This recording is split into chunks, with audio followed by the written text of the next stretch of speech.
Assalamualaikum warahmatullahi wabarakatuh.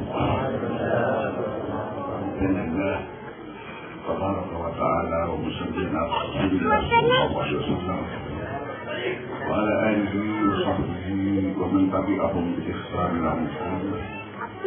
Amma ba'du, fa inna asdaqal hadits kitabullah wa khairal hadi hadi Muhammad sallallahu alaihi wasallam.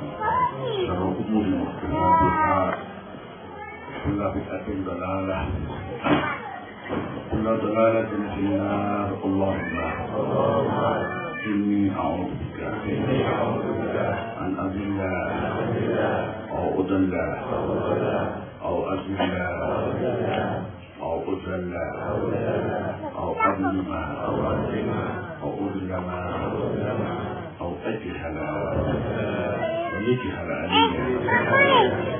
صلى الله على سيدنا محمد إخواني وأخواتي حفظكم الله.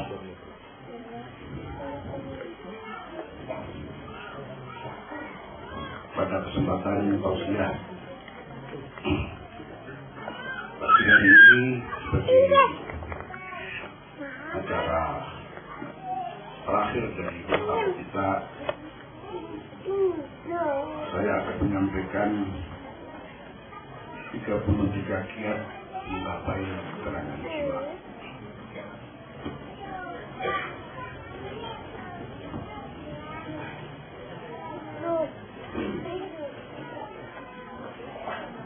Betapapun Allah telah bersumpah, laqad khalaqnal insana fi kabad.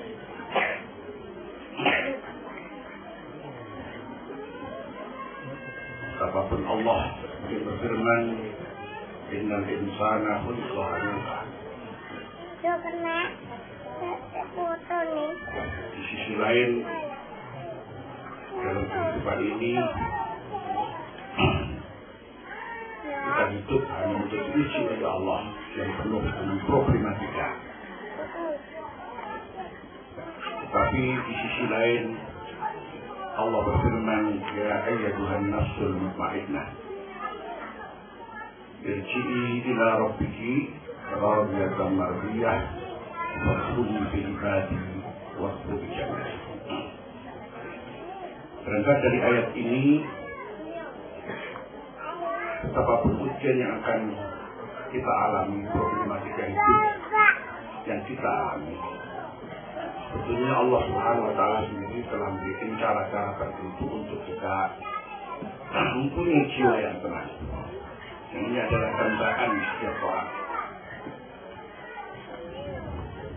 Dambaan di dunia dan dambaan di akhirat, yang pada akhirnya mendapatkan ridho Allah Subhanahu wa ta'ala dengan masuk di surga. Dan mudah-mudahan kita seluruhnya termasuk golongan itu. Amin, amin, amin.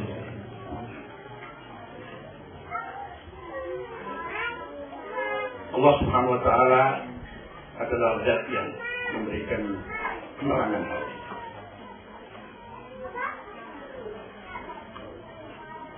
Dan itu Allah berfirman, alam nasrah laka sadrak. Allah itu adalah zat yang memberikan penerangan hati. Maka ketika manusia ingin mencapai jiwanya, ingin mencapai ketenangan jiwanya, yang tadi ingin masuk dalam an-nafsul mutmainnah,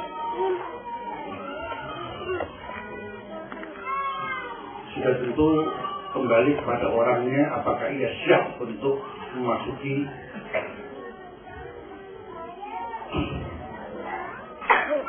rank ini. Sebab kembali pada manusia dan usahanya, manakala manusia berusaha untuk bisa menenangkan hati, menenangkan jiwanya sesuai dengan kesiapannya dalam dirinya, maka juga Allah akan memberikan penerangan hati dan ketenangan hati.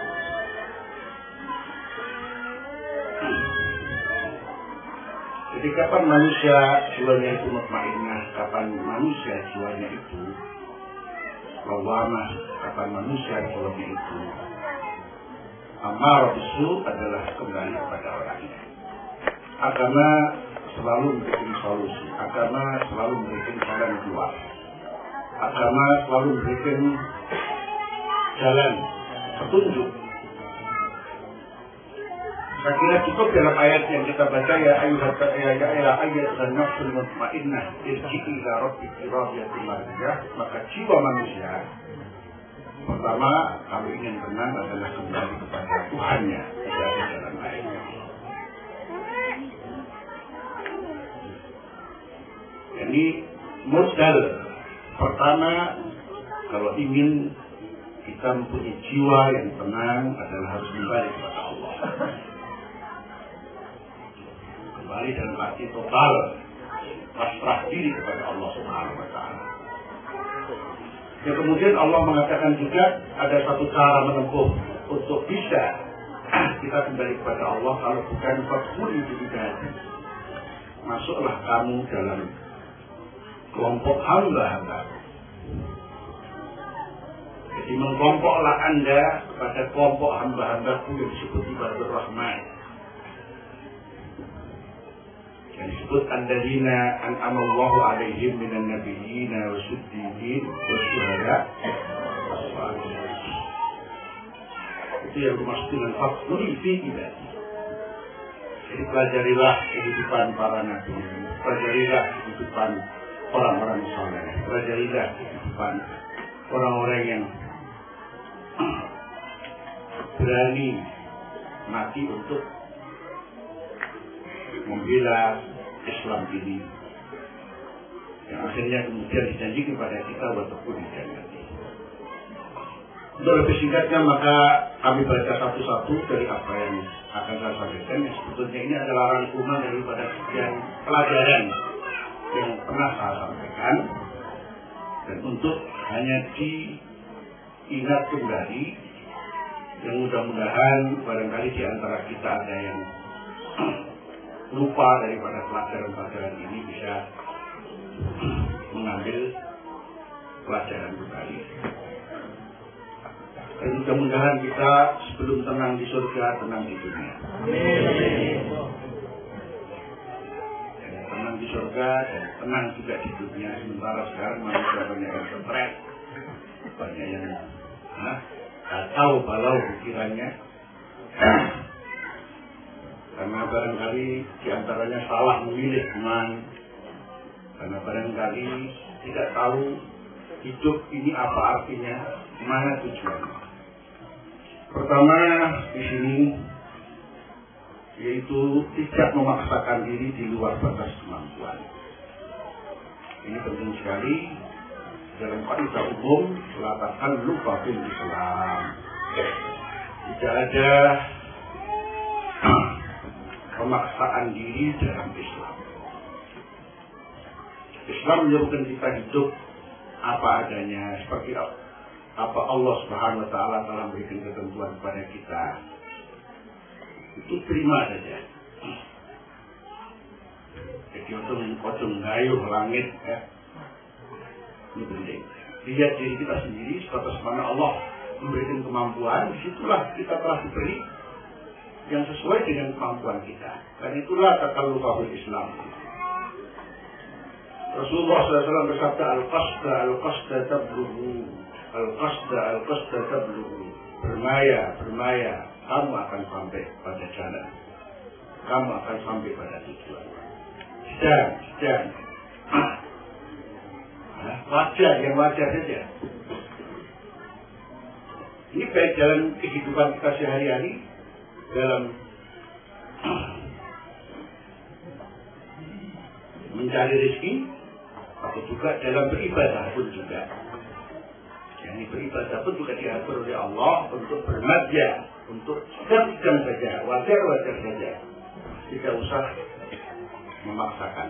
Ketika Allah Subhanahu wa Ta'ala berfirman, ya ayyuhalladzina amanu taqullaha haqqa tuqatih, kesannya seperti menekan agar kita ini bagaimana berupaya dengan takalluf, ya, dengan makna ini. Tapi sebetulnya tidak.